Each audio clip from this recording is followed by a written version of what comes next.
వస్తాయంటున్నారని వీరికి పెద్ద తేడా లేదని ఎన్డీఏ నేత రఘురామకృష్ణంరాజు ఎద్దేవా చేశారు.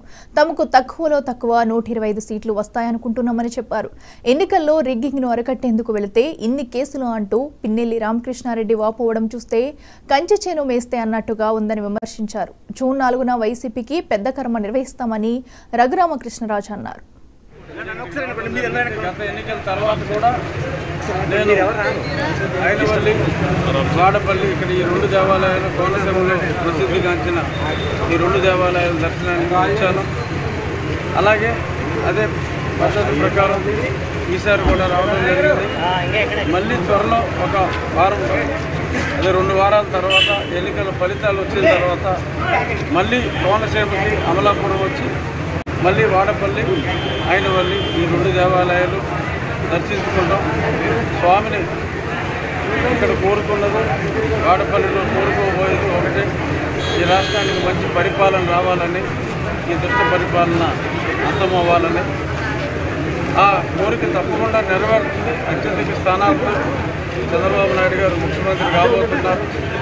ఆ కోరిక అఫీషియల్గా నెరవేరిన తర్వాత మళ్ళీ తిరిగి ఈ స్వామిని దర్శించుకోవడానికి 20 రోజుల్లో ఒక నెల లోపుగానే మళ్ళీ వచ్చి పునర్దర్శనం చేసుకుంటాను. పునర్దర్శన ప్రాప్తి కలగాలని కూడా కోరుకుంటున్నాను.